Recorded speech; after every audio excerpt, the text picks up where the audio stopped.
You're joining us on this Wednesday. All right, we're going to go ahead and get started.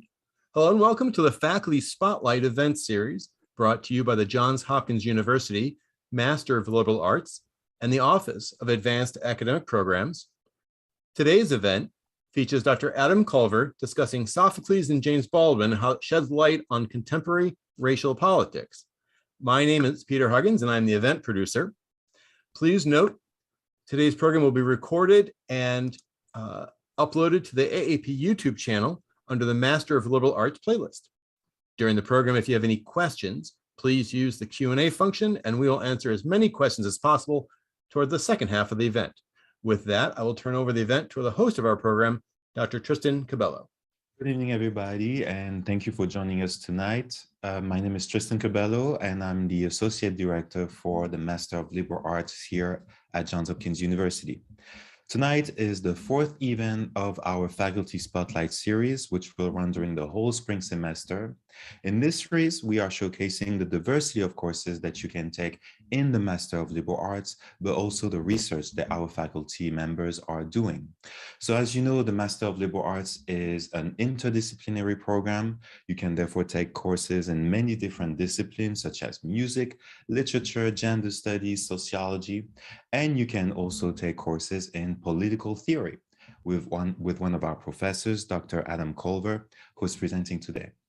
Dr. Culver teaches many courses in the MLA program, such as modern Black political thought, for example. He's a political theorist. He received his PhD from Johns Hopkins University. His research explores the legacies of the emergence of modernity, the elaboration of racial hierarchy, and Black emancipatory politics. His current book project is entitled Race and Romantic Visions, a Tragic Reading. It explores a series of creative intersections between Romanticism, modern Black political thought, and philosophies of tragic possibility through the readings of Kant, James Baldwin, Du Bois, Toni Morrison, Friedrich Nietzsche, and Sophocles. So Dr. Culver is going to give a 35-minute talk presentation, and we'll have a few minutes at the end for questions. Adam, the floor is yours. Thank you so much, Dr. Cabello, for that very friendly and generous introduction. I've been with advanced academic programs now for, I believe, over 5 years. It's been really awesome to watch the program grow in excellence and in breadth. And so it's a real honor to be presenting some of my research here today, which sort of emerges out of this book project. So what I'll be talking about today is a sort of condensed version of part of that project. Share.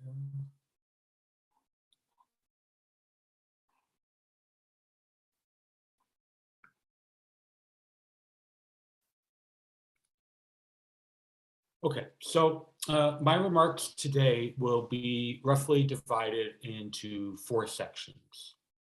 In the first introductory section, I'll provide a broad overview of my argument and elaborate in particular what I find to be some rather striking and significant affinities between the tragic sensibilities or worldviews expressed in the Theban plays of Sophocles and in the nonfiction essays of James Baldwin. Each of the next 3 sections will be organized around a key figure in the tragic dramas of Sophocles. In the first, I'll discuss how Sophocles uses Oedipus to exemplify the human predicament and how Baldwin draws upon this figuration to emphasize in particular the ways in which the past endures into the present, refusing in a sense to become past, particularly through the shaping of subconscious registers of affect, feeling, and sensibility. Then in the next section, I'll highlight significant analogs between Sophocles' blind seer Tiresias and Baldwin's figure of the creative artist, both of whom are in a sense tasked with revealing to a society its disavowed otherness, and often to pay a terrible price for doing so. In the final section, I'll show how Baldwin finds affinities between the uncompromising posture of Antigone and the mode of Black politics he deems necessary in the wake of the destruction of the Second Reconstruction, or as he puts it, that betrayed and co-opted insurrection that American folklore has trivialized into the civil rights movement. I want to begin my remarks here with reference to two events that I think neatly encapsulate the Trump presidency and exemplify the current ascendancy of white power politics in the United States: the Unite the Right rally in Charlottesville, Virginia, and the Capitol insurrection in Washington, D.C. I begin with these not only because they bookend the Trump presidency and typify the sentiment of white grievance and mob rule animating it, and sadly, much of American life today, but also because the reactions these events provoked exemplify a tendency among many white Americans to narrate the history of race in America as a story of progress and redemption, as one in which the conduct of the nation is steadily brought in line with its guiding principles of liberty, freedom, and the unfettered pursuit of individual dreams for all. So, for example, after Charlottesville, one finds figures like former Republican Speaker of the House, Paul Ryan, denouncing white supremacy on Twitter as a scourge, contrary to all this country stands for, while January 6th was followed by a deluge of political punditry declaring, "This is not America." Now, to be sure, such claims may reflect noble impulses and can involve drawing upon aspects of the American tradition that can be mobilized to affirm and strive for the realization of racial justice and a genuinely democratic polity. However, by disavowing the deep historical entanglements between white supremacy and American political practices and values, claims of this sort, whether delivered in bad faith or out of some sort of liberal goodwill, reinforce what James Baldwin called a dangerous and reverberating silence, a silence which shrouds the racialized character of the polity under a cloak of American innocence, hiding from view those more troubling traditions that form a part of American identity. In this way, then, denunciations of white supremacy that do not also account for its centrality in shaping American identities in the past and present ultimately contribute to the retrenchment of white supremacist systems and logics in the United States. Against this tendency, I propose the adoption of an untimely approach, one which, as Gilles Deleuze puts it, operates both within time and against time, so that we can come to terms with these historical processes without allowing them to define and delimit who we take ourselves to be and what we imagine to be possible. To that end, I explore a series of untimely affinities between the works of Sophocles and Baldwin in order to articulate a tragic vision of an unbalanced world, neither governed by providence nor susceptible to human mastery or control. Doing so, as I hope to show over the next 25 minutes or so, helps to both clarify key contours of contemporary US racial politics, particularly by illuminating subterranean anxieties animating white racial identity formation, and highlight an important politically generative aspect of Baldwin's thought, namely his essential and enduring commitment to existential affirmation as an indispensable component of both human flourishing in general and the struggle against white supremacy in particular. Against the idea of a world predisposed to correspond with human values, capabilities, or intentions, a tragic vision posits a world without intrinsic purpose, transcendental guidance, or what Michel Foucault calls prediscursive providence, which disposes the world in our favor. Whereas providential visions see human beings as comfortably in control of their own destinies or as part of a larger plan or purpose, tragedians like Sophocles and indeed Baldwin warn that humans can rely upon neither their own powers of reason nor the assistance of a divine power to establish a secure place in the world and a stable sense of self. In other words, rather than assuring an integrated self and control of a structured world, tragedy presents that self, and the structures which surround it and emanate from it as continually threatened by dissolution. Yet a tragic vision does not thereby advocate abandoning worldly engagement in the pursuit of social transformation. It is not a form of quietism. Instead, its best moments warn that such efforts, while necessary, are inherently uncertain and always vulnerable to forces beyond human comprehension or control. These forces of uncertainty and instability do not provide an alibi for inaction. They are rather inescapable conditions for action as such. In urging respect for the contingent, paradoxical, and unpredictable in life, tragic wisdom thus teaches a lesson not of passive resignation, but of modesty, responsiveness, and activism, out of which a noble ethic of solidarity and care for the world may arise. The point of tragic wisdom is to help us better care for the world, not abandon it. In order to grasp how white supremacy has become embedded at seemingly every level of American life, Baldwin credits the importance of mining the historical bedrock of American institutions, interests, and ideologies that are the typical purview of the social sciences. But he also suggests that we need to go beneath the source, beneath the surface to tap the source. By exploring registers of attitude and affect, habit and belief, and identity and disposition. For, as he says, the political institutions of any nation are always menaced and are ultimately controlled by the spiritual state of the nation. It is at the level of spiritual and existential investigation into the dynamics of whiteness and anti-Black racism that tragic wisdom offers critical insights for students of racial politics. There is, I suggest, a profound spiritual affinity between Sophocles and Baldwin, both of whom see civilization as a fragile construction that shields human beings from elemental chaos. The entire purpose of society, Baldwin writes, is to create a bulwark against the inner and the outer chaos, literally, in order to make life bearable and to keep the human race alive. These constructions, the construction is fragile in part because the banisters of thought and practice through which societies are held together are always provisional. Its fragility is exacerbated by the human tendency to grow attached to these supports, to treat what is provisional as intrinsic or true.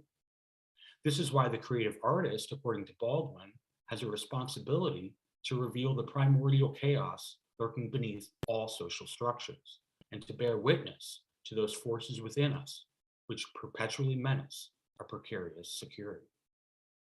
Likewise, the tragic plays of Sophocles problematized the categories and norms underlying Athenian civic life, confounded the divisions and inequities deemed necessary for orderly social reproduction, and warned the audience that there is no stable horoscope for man. Evoking this sensibility, Baldwin proposes the following.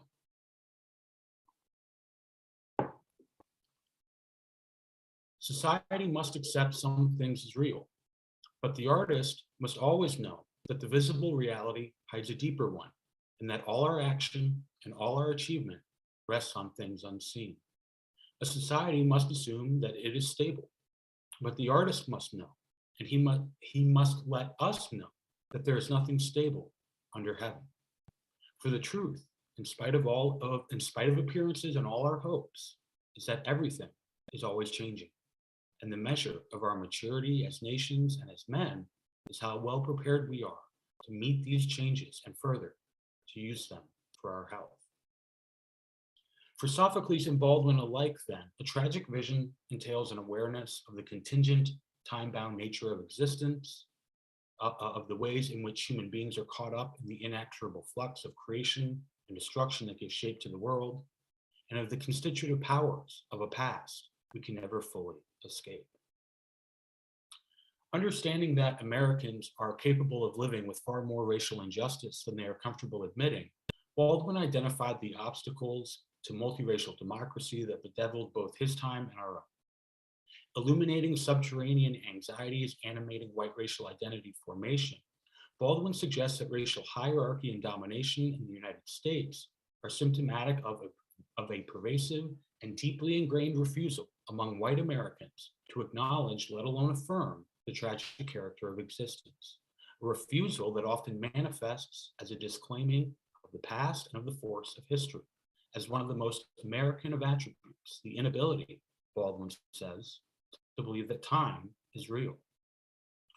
Baldwin thus proffers a symptomatic reading of whiteness, highlighting the existential and elemental, the affective and visceral, subterranean and subconscious, spiritual and dispositional dimensions of white supremacy that are not often sufficiently captured by prevailing conceptions of compensatory whiteness within critical race studies, which tend to emphasize the way whiteness assuages fears about downward social mobility or economic insecurity, as we like to call it today, by assuring whites of a guaranteed social standing derived from their status as not Black.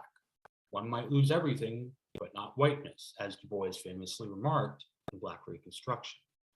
Supplementing this account, I aim to call attention to how whiteness also compensates for ontological uncertainties and assuages existential fears and anxieties by assuring whites of the fundamental validity of their moral beliefs, values, and self-perceptions.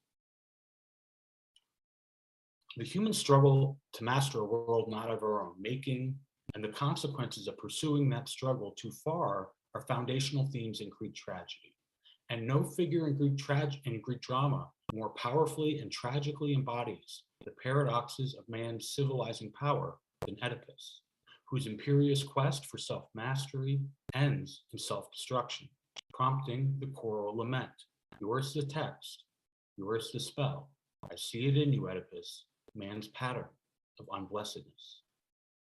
Oedipus exemplifies the predicament of living and acting in an unbalanced world composed of diverse forces or gods that do not always harmonize with one another or correspond to human intentions. But it would be a mistake to see Oedipus's downfall as the result solely of factors external to himself, an inhospitable world, hostile gods, or an inescapable fate decreed in advance. For Oedipus is driven towards his tragic fate through his insistence on escaping his past and being the sovereign master of his own destiny. In so doing, Oedipus seals his doom and blindly acts out his own fate. He is mastered by his own quest for mastery. Man's civilizing power and destructive capacity are in this sense one and the same. The impulse towards tyranny, Peter Euban suggests, comes not simply from what is basest in us, but from what is most admirable, our drive for political and intellectual order, our power to define and bound the world in ways that provide both certainty and security. Hence, Oedipus is double, hero and scapegoat.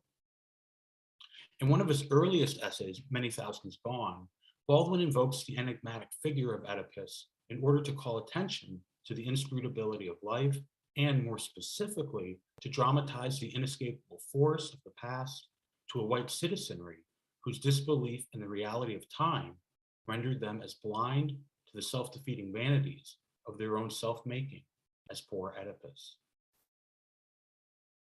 In our image of the Negro breathes the past we deny, not dead, but living yet and powerful, the beast in our jungle of statistics. It is a sentimental error, therefore, to believe that the past is dead.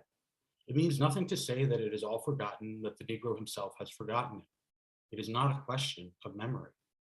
Oedipus did not remember the thongs that bound his feet. Nevertheless, the marks they left testified to that doom towards which his feet were leading him. The man does not remember the hand that struck him, the darkness that frightened him as a child. Nevertheless, the hand and the darkness remain with him, indivisible from himself forever, part of the passion which drives him wherever he thinks to take flight. With Oedipus as his untimely example, Baldwin contends that we cannot escape our past, we cannot escape our origins, however hard we try. Which does not mean, however, that we are subject to a historical determinism according to which the past would dictate entirely the future. Rather, Baldwin seeks to highlight the various ways that the past continues to frame and breathe life into the present, not only through inherited institutions and memorialized history, but also through the shaping of subconscious registers of affect, feeling, and sensibility.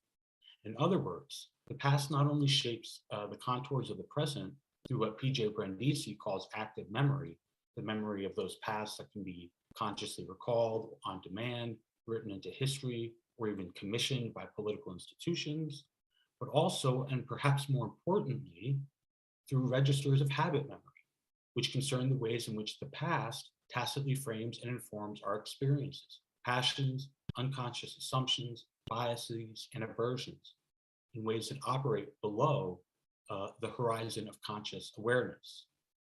It is on these subtler, more subterranean registers of thought and experience that the scripts for what Eddie Glaude Jr. calls our racial habits are composed. These habits are the customs of everyday life through which Americans live and embody the value gap, the belief that white lives matter more than the lives of others. Because the value gap is lived and embodied in our racial habits, which often remain unarticulated, it can persist even as it is explicitly disclaimed at the level of conscious thought and public discourse. In fact, post-racial proclamations, claims that we are over that now, put it all behind us, are likely to strengthen the subterranean power these beliefs, habits, and categories exert over our lives.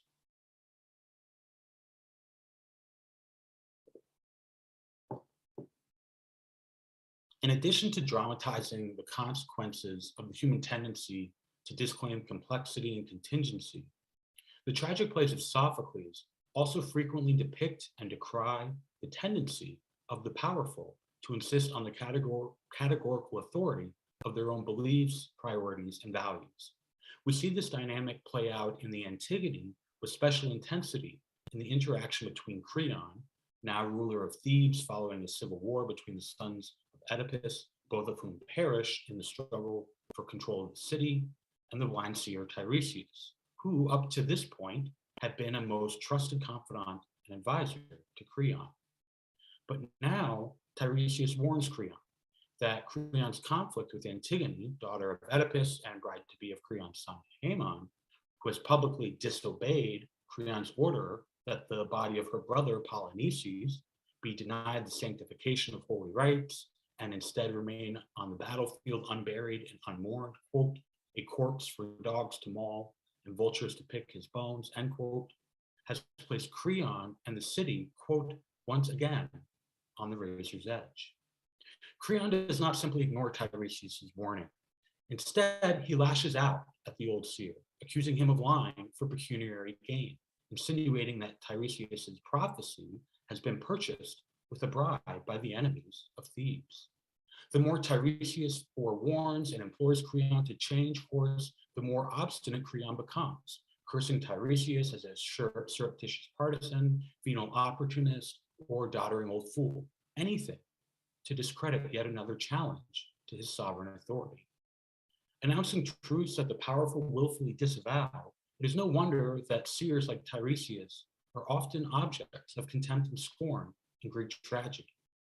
Capable of seeing the invisible underlying forces at work in a world that continually exceeds and confounds the categories we initially bring to it, they reveal discomforting truths, reminding us that much of what we assume to be natural, fundamental, and definitive in this world is in fact artificial, provisional, and ambiguous. Moreover, the similarities between Sophocles' seer and Baldwin's artist are evident. Both are tasked with the responsibility to bear witness to human finitude, to reveal to a society its disavowed otherness, and to drive to the heart of every answer and expose the question the answer hides, as Baldwin puts it. Moreover, Baldwin contends that Black Americans play an analogous spiritual role in American life insofar as they, that is, Black Americans, continually disrupt and prevent the spiritual and social ease of white Americans. This has everything to do, Baldwin says, with the way white Americans continually reinvest the Black face with our guilt, thereby endowing it with the power to operate as a most disagreeable mirror, reflecting an appallingly oppressive and bloody history and a disastrous continuing present condition. defending themselves against the witness of history and the testimony of the present. Those who think of themselves as white, Baldwin says, have internalized a fantastic system of evasions, denials, and justifications, and as a result, have begun to lose touch with reality, to lose touch, that is, with themselves. According to Baldwin, then, white dominion is sustained through rituals of disavowal, whereby domination is simultaneously enacted and disclaimed in a dynamic he ironically calls innocence, by which he means a kind of existential orientation or ethos animated by willful disavowals of finitude, ambiguity, temporality, and our inescapable entanglements with others. In each regard, as George Schulman writes, innocence is a dream of safety and purity, by imagining a sovereignty not subject to sentience and need, history and others, loss and death.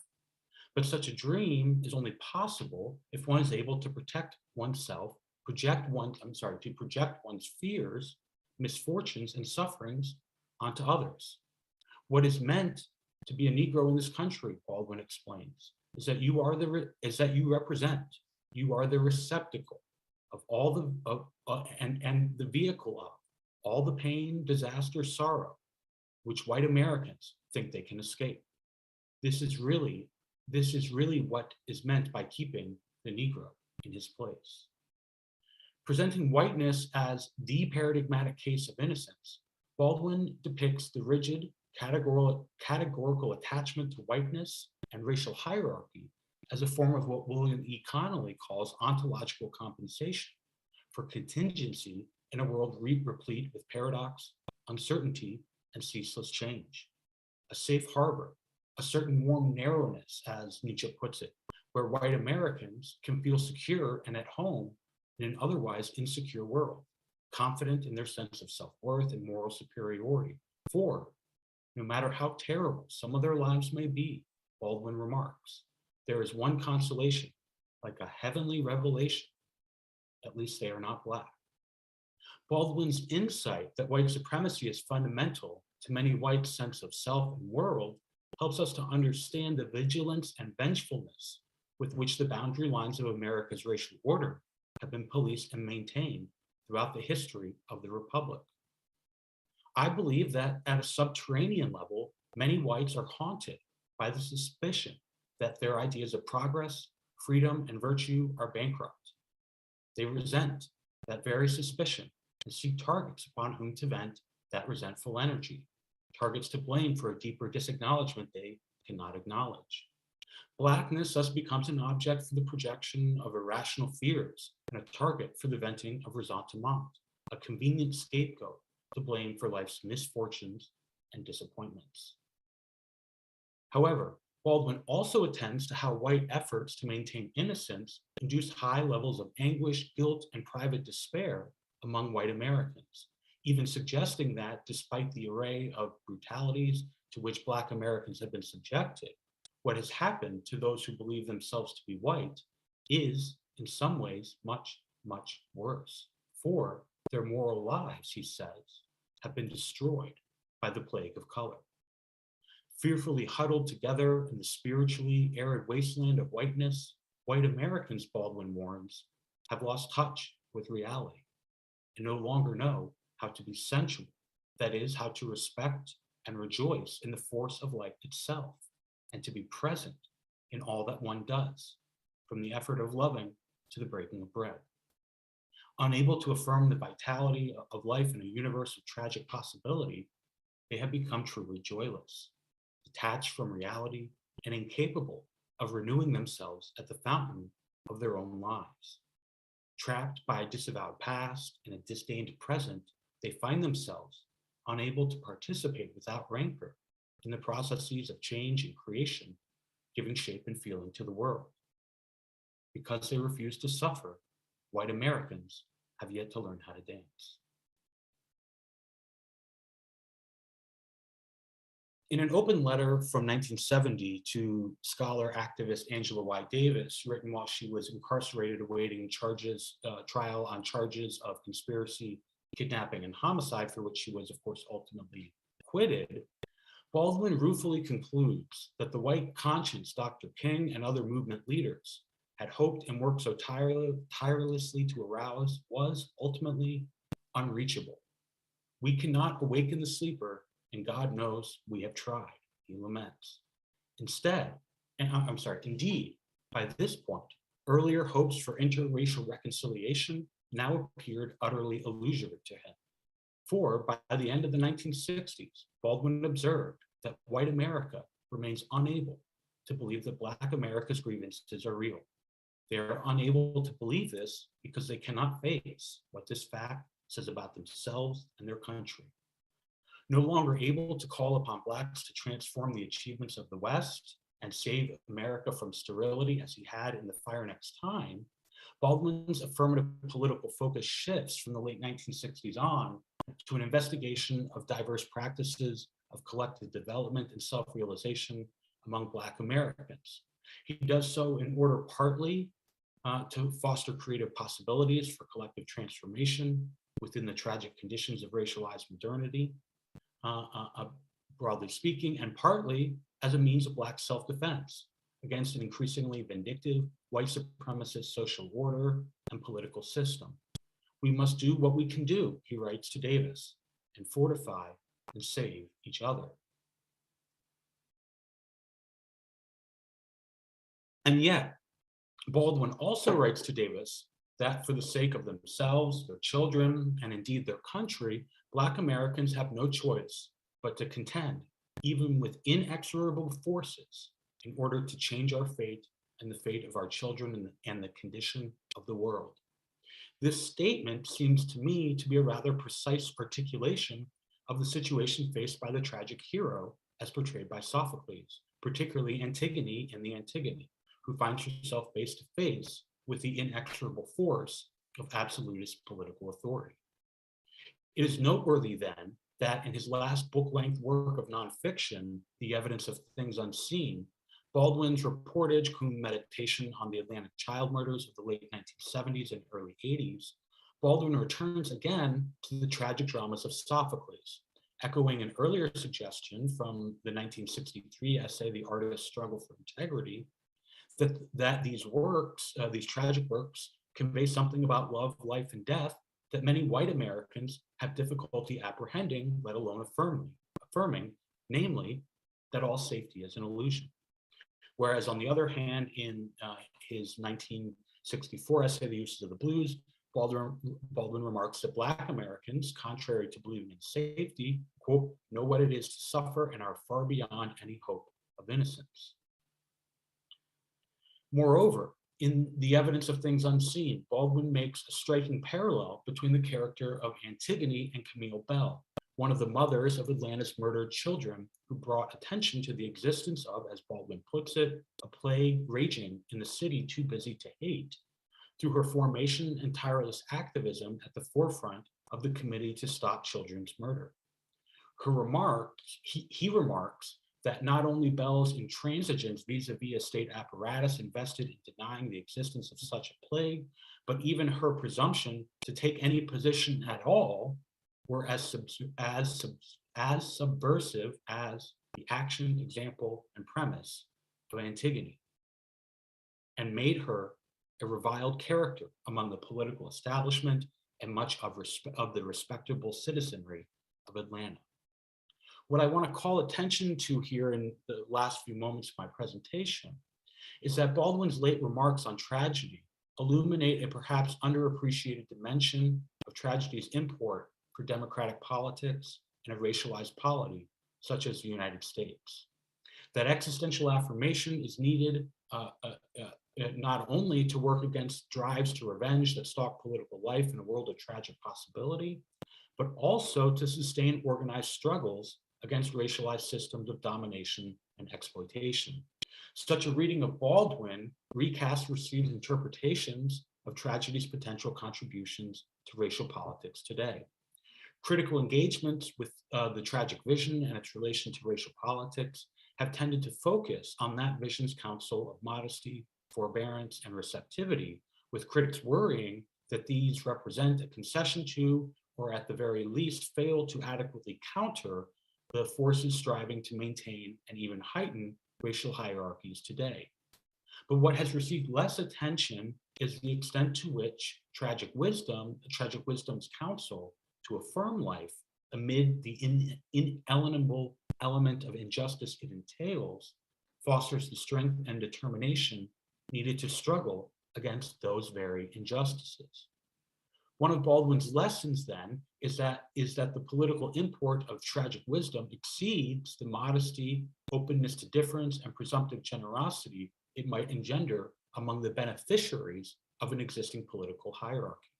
For Baldwin, nothing less than the history of Black perseverance, resistance, and beauty attests that a tragic ethos is also essential among those who suffer unjustly from such hierarchies. For, Baldwin contends, it is the ethos most apt to keep the struggles, in this case, the struggle for racial justice, alive.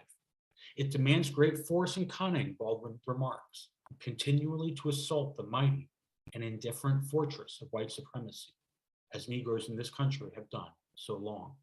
It takes great spiritual resilience, he continues, not to hate the hater whose foot is on your neck. Of course, it is both reasonable and just to hate the hater whose foot is on your neck. Yet Baldwin counsels that even in the face of relentless ugliness and cruelty, some element of acceptance is needed if the fight against ugliness and cruelty is to go on.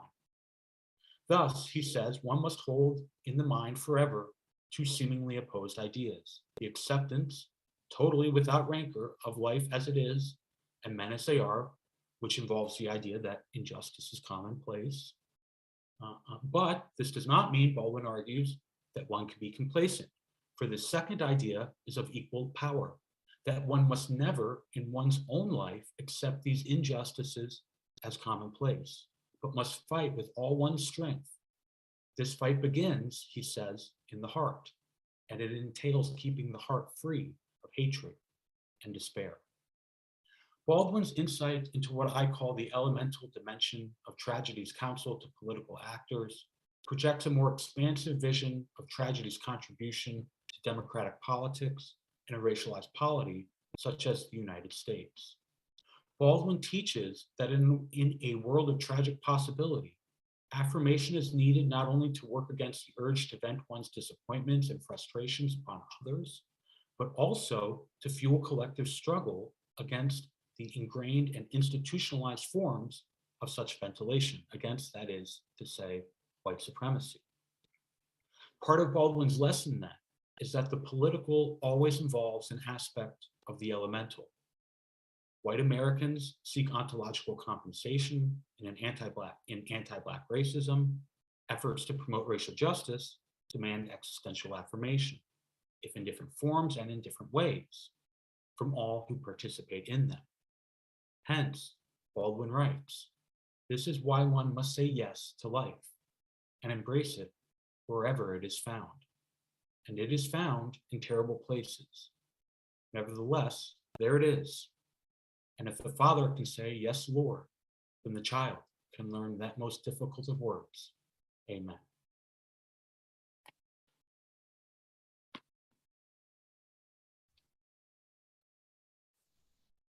So much, Adam, for a great presentation here, very much needed. And so we have several questions here from the audience, but I want to start with a more personal question here. And this is often a question that is of interest to our students is, what's the genesis of this project? How did you get interested into this? How did it all started? Yeah, so, I mean, one could trace it back quite far, right? If one wanted to, all the way to childhood, I suppose, right? But in a more academic sense, its immediate genesis was in my PhD classes at Johns Hopkins. I wrote a joint paper for a class taught by William Connolly on I believe on Kant and Sophocles, and a paper for a class by Michael Hanchard on modern Black political thought, in which they let me combine the papers. I used David Scott's Conscripts of Modernity as a kind of suturing point to bring these sort of two worlds together. And this really led to my dissertation. And so this project comes out of that. And more generally, it comes out of a lifelong kind of interest in trying to figure out racial hierarchy, trying to figure out what it is that makes people, where this idea of superiority comes from, and how to address it. Several questions from the audience here for you, Adam. First question from Carlos. Baldwin speaks on the proximity of whiteness and how clinging to innocent ideals of white dominion distorts reality. Does Baldwin explicitly mark this as a tragic loss of identity, an abandonment of authenticity, or perhaps both?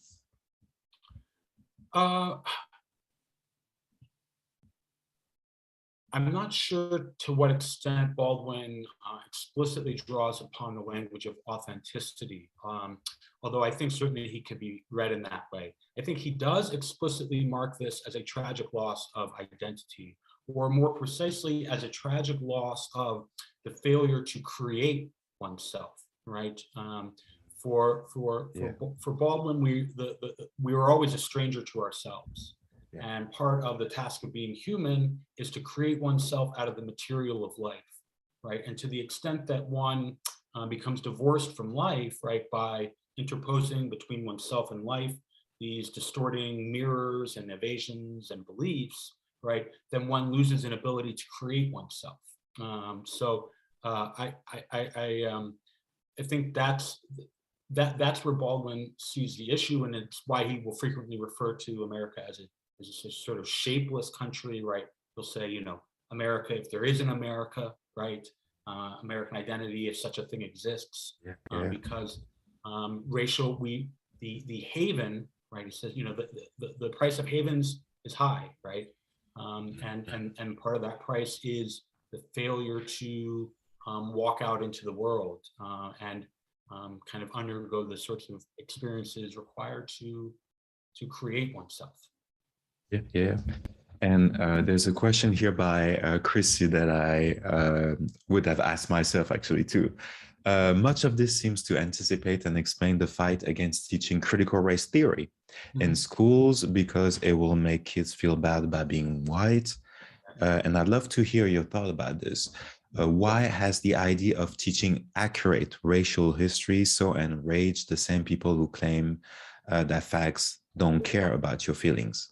Yeah. So, this is something I've been thinking about a lot, of course, as I'm teaching modern Black political thought, right? A few weeks ago, we read an essay by Ida B. Wells on the 1917 East St. Louis massacre, right? An essay which at the time was censored, right, by the War Department. It's sort of interesting to think about that text being censored now today. And I actually, among the sort of photos that I was choosing for my slides, there were some sort of jokes about, the sort of this hysteria about critical race theory. I mean, I think part of it is bad faith. Our bad faith arguments about, that in some ways kind of reflect this the same kind of white power mob mentality, right, that we saw on display on January 6th, right? That despite, that in the end, right, what matters is the sort of assertion of whiteness and this assertion of power. I think that there's also, of course, a very mistaken idea of what these texts are about what this literature does, right? And of course, the very term critical race theory is misapplied in these cases. Critical race theory, refers to a very specific set of literature and legal studies, right? Derek Bell and those associated with him, right? And really, what's talked about with critical race is really any kind of critical examination of race as such, right? And I think that it has to do, ultimately with power, right? An